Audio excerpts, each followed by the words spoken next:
Wanawake nchini wametakiwa kuchangamkia fursa za uongozi tunapoelekea katika uchaguzi mkuu wa mwaka 2025 kwa kuwa wana uwezo wa kuongoza.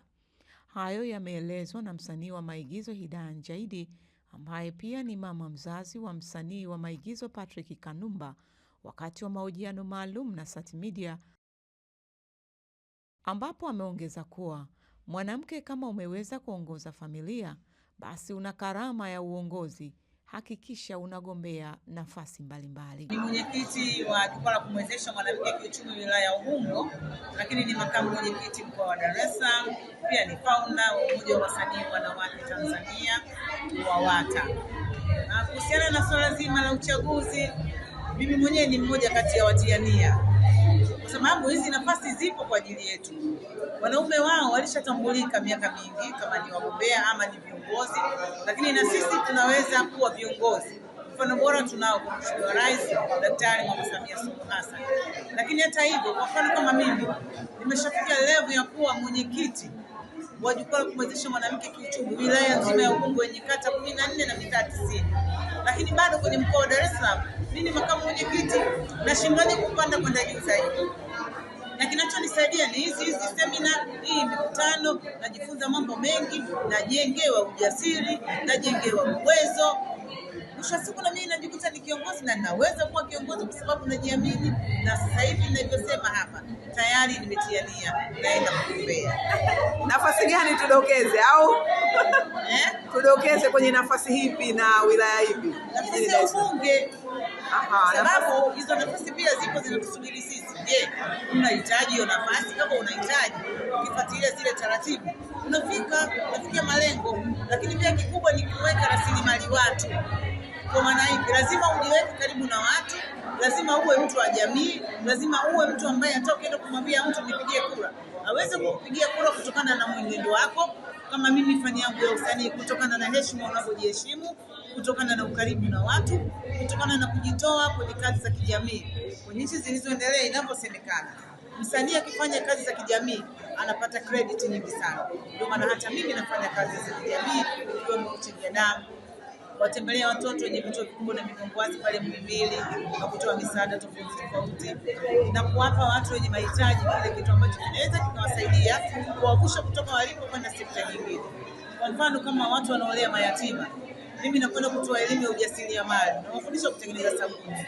Tunamkuta mama ana watoto 70, ana watoto 60, hawezi kununua sabuni kila siku. Na watu kutembelea hivi vituo wanasubiri sikukuu mpaka sikukuu, Ramadhani, Kwaresma. Lakini unapomfundisha kutengeneza sabuni, wale watoto watauza ile sabuni, pesa nyingine itabaki kwenye matumizi, pesa nyingine itabaki kuwa ya mtaji. Hawatakosa mahitaji kwa sababu unaweza ukaenda kwenye kituo cha yatima ukatoa 10,000, sasa unasikia kanunueni luku. Kwa hiyo chochote tunachokipata, ujuzi wote tunaoupata, tuelekeze nguvu kwa wamama wanaolea watoto mayatima, kwa wamama wanaolea watoto walemavu, kwa wamama wenye uhitaji, kwa sababu ukimpa yule mama ina maana umempa na baba, umempa na watoto wote. Katika hatua nyingine, mtumishi PK amewaasa wanawake kuwaombea vijana wao ili waweze kufanikiwa, kwani katika kutafuta kuna mambo mengi, huku akikemea mabinti kufanya vitendo vya udhalilishaji na kudhalilisha wengine kama video ya wasichana wa chuo kikuu iliyosambaa mitandaoni inavyoonyesha. Mabinti na vijana watambue kuwa, ninamnukuu, wazazi wanajitoa, wasiwaangushe. Wanatakiwa kutumia fursa wanazozipata ili kuinua familia zao na taifa. Zaidi, huyu hapa mtumishi PK.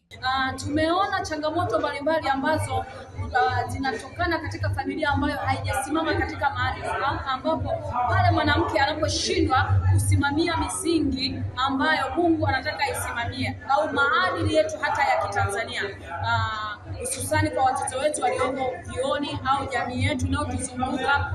Nataka niwaambie kwamba mwanamke, huu ni wakati ambao beba mtoto wako.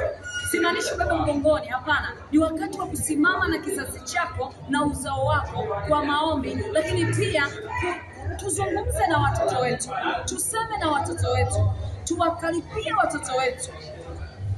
Tunahitaji fike mahali ambapo tutambue kwamba dunia sasa imebadilika.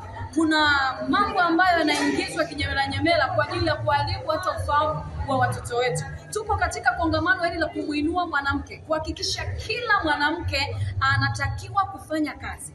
Mwanamke anapofanya kazi kwa juhudi, mwanamke anapofanya kazi kwa kujitoa, nataka nikwambie kuna mambo mbalimbali ambayo yatayaepuka. Kwanza, atakuwa imara zaidi, atakuwa imara kiuchumi, lakini pia tunapokutana katika makongamano haya, mwanamke anakuwa ana nguvu kiufahamu. Maarifa, mwanamke anapopata maarifa, nataka nikwambie kuna mambo katika familia yanaweza kwenda sawa kabisa. Nataka kusema nini kwa ajili ya wanawake walioko majumbani? Wako wanawake ambao hawajafikiwa na fursa, lakini wako wanawake ambao wamekandamizwa. Hawezi kutoka, hawezi kwenda mahali, hawezi kusikiliza kitu chochote. Kwa sababu nini? Kuna wengine hawana TV, kuna wengine hawana simu, kuna wengine hata makanisani hawaendi, misikitini hawaendi, hawawezi kupata kitu kilicho bora kwa ajili ya taifa lao, kwa ajili ya Tanzania yao, kwa ajili ya maisha yao. Ni wakati wa mwanamke kuinuka sasa, kutafuta fursa ilipo. Unapotafuta fursa ilipo, nataka nikwambie utabadilisha maisha ya jamii yako kwanza inayokuzunguka, lakini wewe mwenyewe inakupambanua.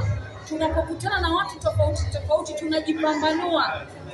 Kuna jambo moja unaweza ukalisikia, unajiamini, unajipenda, unajitambua, unachukua hatua. Ninapochukua hatua, sichukui hatua kwa ajili yangu peke yangu, kwa ajili ya kizazi changu, kwa ajili ya taifa langu, kwa ajili ya watu wengine pia wanaonizunguka. Hivyo niwakaribishe wanawake wote, lakini zaidi nataka nikwambie mwanamke, ni wakati wako wa kuinuka.